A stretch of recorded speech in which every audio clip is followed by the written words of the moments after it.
the center of the Holocaust stood Auschwitz, a large complex in Poland that became the most infamous symbol of genocide in modern history. And yet, while countless people fought desperately to avoid being sent there, one man made an unimaginable decision. This is the story of Witold Pilecki. He volunteered to go.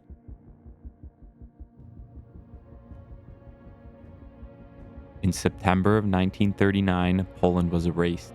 The German invasion came with speed and brutality that stunned the world. Within weeks, the Polish army was crushed between the two powers, Nazi Germany from the west and the Soviet Union from the east. Cities burned, the government collapsed, its borders vanished. But defeat did not mean surrender. Across occupied Poland, resistance networks began to form almost immediately. Teachers, soldiers, students, and factory workers, ordinary people who refused to accept that their country had been conquered. Among them was Witold Pilecki. Pilecki was not a revolutionary by nature. He was disciplined, methodical, and deeply traditional. A cavalry officer by training, he believed in duty, hierarchy, and personal responsibility. He had fought in the Polish-Soviet War after World War I and later helped organize underground defense groups long before 1939. When Poland fell, he did not flee, he went underground. By 1940, Nazi occupation policy had become clear. The goal was not control, it was destruction. Polish elites were targeted first: officers, priests, professionals, and political leaders. Random arrests became routine. Family elites disappeared overnight. In Warsaw, the Germans introduced La Panka, street roundups where civilians were seized at random, beaten, and deported. People stopped lingering in public spaces. Parents warned children not to look German soldiers in the eyes. Fear became a daily condition of life. And then a name began circulating through the underground: Auschwitz. At first, Auschwitz was poorly understood. Officially, it was described as a labor camp for political prisoners, harsh, brutal, but survivable. But patterns began to emerge. Men sent to Auschwitz rarely returned. Letters stopped, entire transports vanished without explanation. By mid-1940, resistance leaders understood that Auschwitz was not an ordinary camp, but they lacked proof. They needed someone inside. The idea itself was horrifying. Entering Auschwitz meant arrest by the Gestapo or SS. It meant beatings, starvation, disease, and almost certain death. No one volunteered until Pilecki spoke. He didn't argue, he didn't dramatize the risk, he simply stated that he would go. Those present tried to stop him. Pilecki was experienced, valuable. Losing him would weaken the resistance. But Pilecki's reasoning was simple. If Auschwitz was what they feared, then sending no one inside was worse. The decision was approved. The plan was brutally straightforward. Pilecki would allow himself to be arrested during a Warsaw roundup, enter Auschwitz under a false identity, organize resistance inside the camp, and send intelligence to the outside world. There was no extraction plan, there was no timeline, there was only the mission. On September 19, 1940, German forces sealed off several streets inside Warsaw. Soldiers moved block by block, dragging men from doorways and tram stops. Anyone who resisted was beaten on the spot. Pilecki stepped into the middle. He carried forged papers, did not resist arrest. He did not identify himself. Within hours, he was one of hundreds packed onto trucks, then into cattle cars. The journey lasted days. Men suffocated, men went mad, men died standing up. When the train finally stopped, guards screamed for the doors to open. The prisoners tumbled out into the floodlights and gunfire. Ahead of them stood an iron gate. Above it, a slogan in mocking letters. Pilecki later wrote that this was the moment he understood the lie. Auschwitz in 1940 was already a place of terror. Prisoners were beaten as a ritual of arrival. Anyone who collapsed was shot. Anybody who spoke without permission was clubbed into silence. Pilecki was stripped naked, shaved, disinfected, and issued a thin striped uniform. His name was erased. He became prisoner 4859. From that moment on, survival depended on learning the camp's unwritten rules. Never stand out, never appear weak, never appear defiant. Punishment was random and public. Men were forced to run until they collapsed, others were drowned in barrels. Roll call lasted hours, sometimes with corpses held upright to satisfy the count. Pilecki observed everything. He did not react emotionally, he cataloged. Who beat prisoners for pleasure, who followed routines, which jobs offered marginal protection, which prisoners still had the will to resist. He understood something critical within days. Auschwitz was designed not just to kill bodies, but to erase solidarity. So Pilecki did the opposite. He began quietly rebuilding it. He spoke to men one at a time, never in groups, never openly. He listened more than he talked. Those who showed discipline, restraint, and courage were remembered. Weeks passed, then months. Slowly, visibly, an underground organization formed inside Auschwitz. Its existence was suicidal. If discovered, every member would be executed. Yet it grew, because in Auschwitz, hope, even fragile hope, was more dangerous to the SS than obedience. By the end of 1940, Pilecki's network was operational. Messages were memorized, not written. Food was redistributed strategically. Information was gathered constantly. And for the first time, intelligence inside Auschwitz began reaching the outside world. What it described was already alarming, but it was only the beginning, because Auschwitz was expanding, and soon it would reveal its true purpose. When Witold Pilecki entered Auschwitz in late 1940, the camp still pretended to be something it was not. Officially, it was a detention and labor camp for Polish political prisoners. Unofficially, it was already a place where death ruled daily life. But what Pilecki witnessed over the next year was not random cruelty, it was organization. And organization meant intent. Every day inside Auschwitz followed the same rhythm. Before dawn, prisoners were dragged from their bunks and forced outside for roll call. They stood in formation for hours, rain, snow, or freezing wind, while SS guards counted and recounted them. If the numbers did not match, the counting began again. If a prisoner collapsed, he was beaten back to his feet. If he could not stand, he was left where he fell. Work followed roll call. Men were assigned into labor details designed not for productivity, but exhaustion. Stone quarries, construction crews, road building, jobs that required calories the prisoners did not have. Starvation was policy. The daily food ration barely sustained itself. Thin soup, black bread, and sometimes nothing at all. Prisoners learned quickly that hunger was constant and that weakness attracted attention. Attention meant death. Pilecki noted that Auschwitz punished unpredictably. A man could work hard and die anyway. Another could do nothing and survive a little longer. This randomness served a purpose, destroyed logic, and when logic vanished, resistance became harder. Pilecki's underground organization depended on discipline. He selected men who could endure pressure without breaking, men who could keep secrets while watching others die. The network expanded slowly, compartmentalizing into smaller cells so that betrayal or capture would not destroy everything at once. Its objectives evolved as the camp changed. At first, the focus was survival, sharing food, securing less lethal work assignments, and preventing despair. But by 1941, survival was no longer the central issue. Death rates were rising sharply. Soviet prisoners of war began arriving by the thousands. Many were executed immediately. Others were worked until they collapsed and then shot. The SS was no longer pretending Auschwitz was temporary. It was growing. New barracks appeared, new fences erected, new guard towers rose along the perimeter. And then came the most disturbing development of all.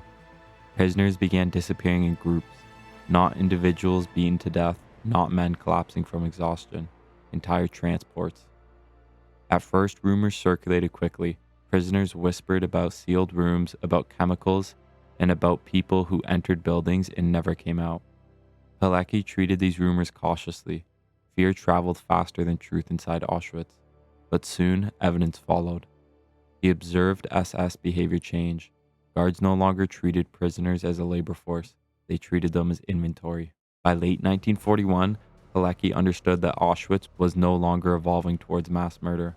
It had crossed that threshold. His reports to the outside world became urgent. Through resistance couriers, he described systematic executions, selection processes, the construction of facilities designed for killing.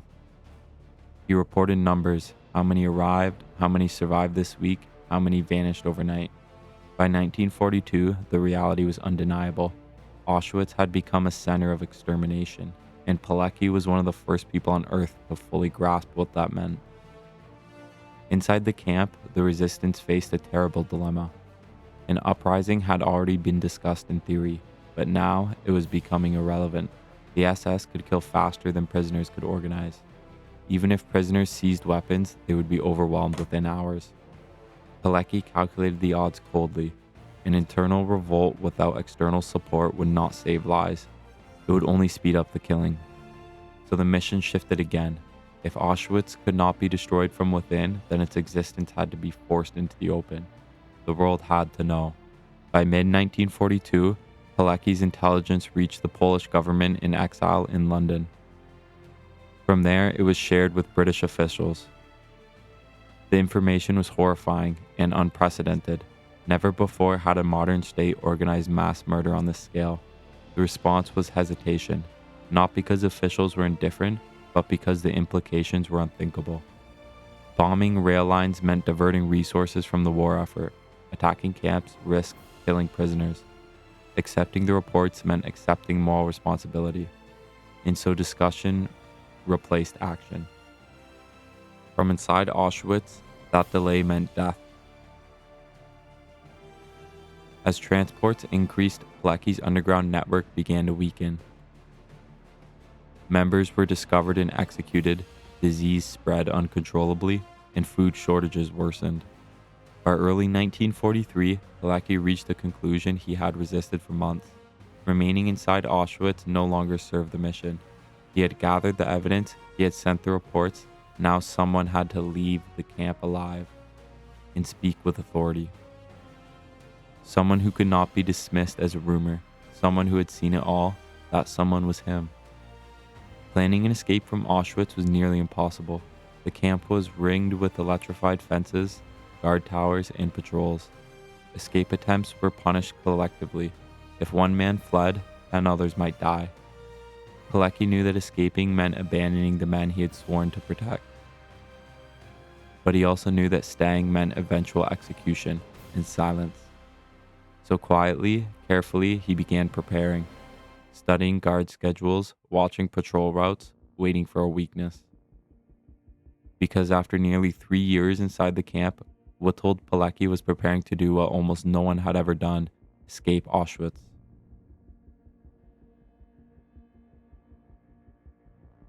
By early 1943, Auschwitz was killing faster than information could escape it.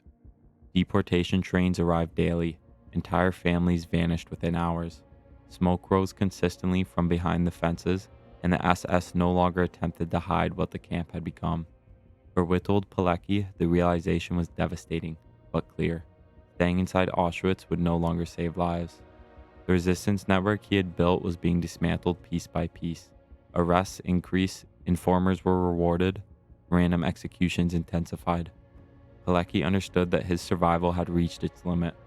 If the truth of Auschwitz was going to reach the world in a form that could not be ignored, it would require something more powerful than smuggled reports. It would require a witness who had escaped. Escaping Auschwitz was considered impossible. This camp was surrounded by multiple layers of barbed wire, some electrified. Guard towers stood every few hundred meters, manned day and night by SS troops with machine guns. Beyond the fences lay patrols, dogs, and villages terrified of collective punishment if they helped escapees. Captured prisoners were tortured publicly. Anyone suspected of aiding escape was executed. Entire barracks were punished in retaliation. Despite this, Pilecki began planning, not impulsively, methodically. His opportunity came through labor. Pilecki was assigned to a bakery sub-camp outside the main Auschwitz perimeter, a rare posting that placed prisoners beyond the inner fences, under lighter supervision. The guards were still armed, the consequences were still fatal, but the security was thinner. For weeks, Pilecki observed which guards drank on duty, which shifts grew careless at night, which patrol routes were predictable. He selected 2 prisoners he trusted completely, men who understood that escape was not about freedom, but testimony. They memorized every detail. there would be no second attempt. On the night of April 26, 1943, the bakery shift ran late. Darkness covered the grounds, fatigue dulled attention. Pilecki and his companions acted. They overpowered a guard through surprise, not force. They seized his weapon, cut communication lines, and ran. Searchlights flared behind them, shots rang out, and dogs barked. But in the chaos, they reached the forest, and then silence. For the first time in nearly 3 years, Witold Pilecki was no longer inside Auschwitz. Freedom did not bring safety. German patrols flooded the region. Notices were posted offering rewards for escaped prisoners. Villages were searched, and civilians were interrogated. Pilecki and his companions moved only at night. They hid during the day. They survived on scraps and the courage of strangers who risked execution to offer them bread. At one point, German soldiers passed within meters of their hiding place. Pilecki did not move. Later, he would write that the escape itself was not the most terrifying moment. The fear came afterwards, because now the truth depended on him entirely. Eventually, Pilecki reached the Polish underground. For the first time since his capture, he could speak freely.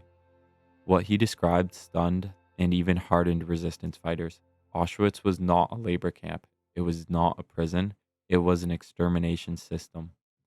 Pilecki explained in detail the arrival of transports, the selection processes, the gas chambers, the scale of the daily murder. He spoke calmly, precisely, and without exaggeration. Then he did something crucial.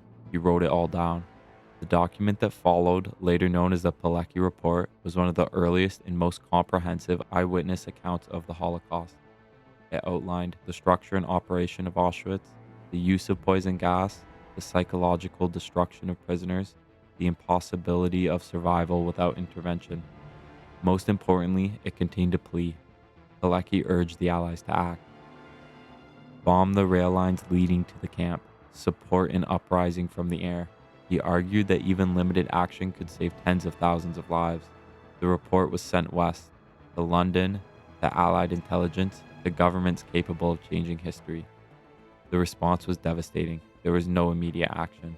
No bombing of the rail lines leading to Auschwitz. No direct attack on Auschwitz. No coordinated rescue effort. The reasons were complex. Some officials doubted the scale. Some feared diverting resources from the war effort. Some believed the camps would fall when Germany was defeated anyways. From a strategic perspective, these arguments made sense. From Auschwitz, they meant the continued extermination of its prisoners.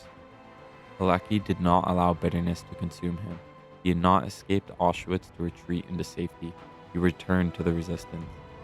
By late 1943, Pilecki was once again involved in the underground operations, training units, organizing sabotage, and preparing for a future uprising. Auschwitz continued operation. The killing continued. The war moved into its final phase. Pilecki believed history would eventually catch up with the truth, and that even if the world did not act immediately, it would one day have to confront what had been done. But history was not finished with him. Another power was advancing into Poland, one that would view men like Pilecki not as heroes, but as enemies. By 1944, the war that had consumed Europe for 5 years was entering its final phase, a violent phase. German forces were retreating. Allied armies pushed in from the west. From the east, the Red Army advanced rapidly through occupied Poland. For millions, this advance was described as liberation.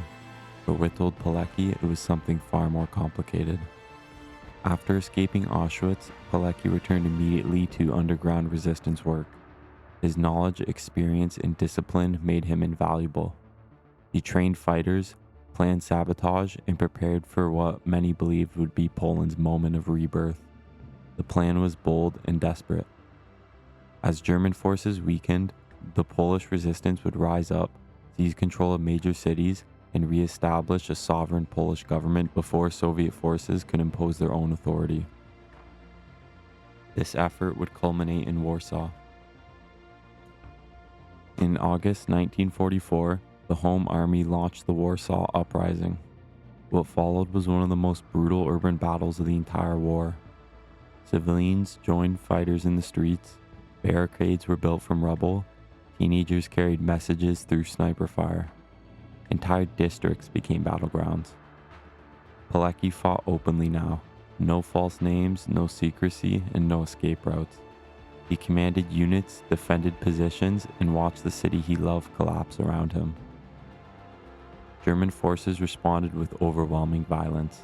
Entire neighborhoods were leveled. Hospitals were shelled deliberately. Civilians were massacred in reprisal. For 63 days, Warsaw resisted. The Western Allies watched from the air. The Red Army waded across the Vistula River. But neither side intervened. When the uprising was finally crushed, more than 200,000 civilians were dead. Warsaw was systematically destroyed, building by building. Pilecki survived, but Poland's chance at independence did not. In 1945, Nazi Germany collapsed, but Poland did not regain its freedom. Instead, it passed from one occupation to another. The Soviets installed a communist government loyal to Moscow. Members of the Home Army, men who had fought the Nazis for years, were now labeled enemies of the state. Arrests began immediately. Resistance fighters were hunted, interrogated, and imprisoned. Some were executed quietly, others vanished into labor camps. Pilecki understood the danger. Many of his comrades fled west, hoping to escape the new regime. Pilecki chose to stay, not because he believed the Soviets would treat him fairly, but because he believed the truth still mattered. Once again, he volunteered. This time, to document Soviet repression in Poland. Pilecki gathered intelligence on political arrests, forced disappearances, false trials, and the systematic dismantling of Polish independence. He sent reports to the Polish government in exile, just as he had done during the Nazi occupation. The pattern repeated itself. The information was accurate, the warnings were clear, and once again the world did little. In 1947, the inevitable happened. Pilecki was arrested by the communist secret police. He was taken to a prison in Warsaw. What followed was not interrogation, it was annihilation. He was beaten repeatedly, he was deprived of sleep, and he was humiliated and tortured. The goal was not truth, it was submission. Pilecki's trial was staged. Charges included espionage, treason, and plotting against the state. Evidence was fabricated, and witnesses were coerced. The verdict was decided before proceedings began. The sentence was death. On May 25, 1948, Witold Pilecki was executed with a shot to the back of the head. He was 47 years old. His body was buried in an unmarked grave.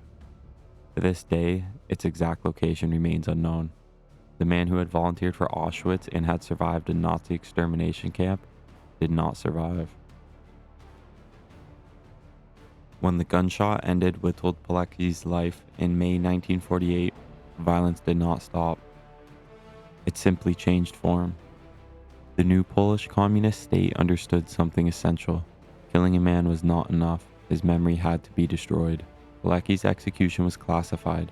His trial records were sealed. His name was struck from official documents. To the public, he became nothing more than a traitor and an enemy of the people. To mention him was dangerous. In post-war Poland, history itself was under occupation. The communist regime faced a legitimacy problem.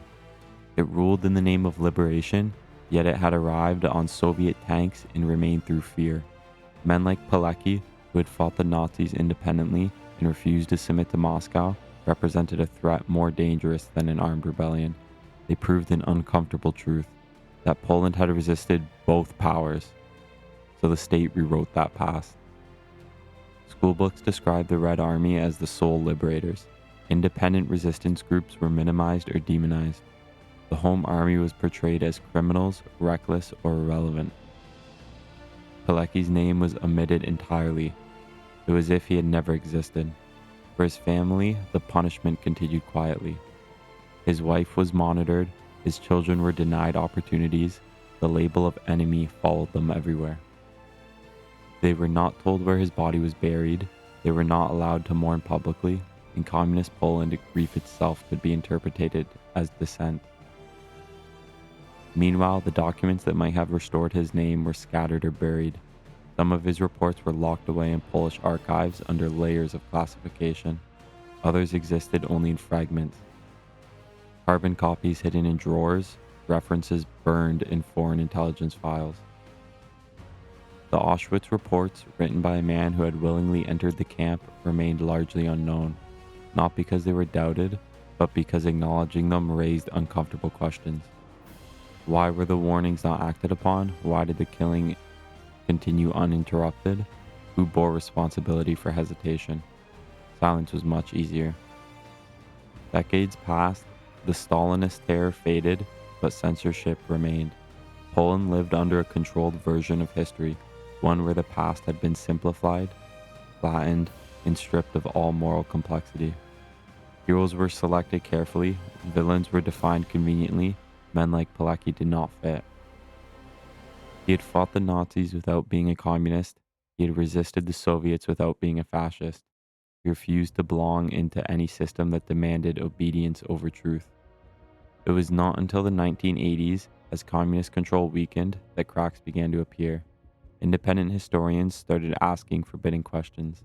Families shared stories long kept private. Underground publications circled names once erased. And among them, slowly, Pilecki's returned. After 1989, when communism collapsed in Poland, the reckoning finally came. Archives were opened, court records were re-examined, secret police files were unsealed. What emerged was undeniable. Pilecki's trial had been a fabrication, his execution a political murder, his reports accurate and horrifying. The state formally overturned his conviction. Post-death, he was honored as one of Poland's greatest heroes. Streets were renamed, memorials were erected, and books were published, but recognition came late, too late for the man himself, too late for those who had died while the world hesitated. Yet even as Poland rediscovered Pilecki, the world largely did not. Outside Eastern Europe, his name remained unfamiliar. Documentaries covered Auschwitz without mentioning the man who had entered it voluntarily. Discussions of the Holocaust focused on perpetrators and victims, but rarely on those who desperately tried to warn the world in time. His story did not fit simple narratives. It implicated not only evil regimes, but hesitation, denial, and moral paralysis. And so even after his story had been told, Pilecki's story remained largely unknown. There was one line, written years later, that captured his life more clearly than any document.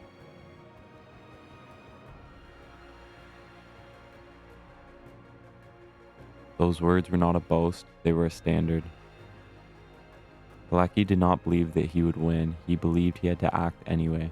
And that belief, more than any military victory, is what makes his story endure.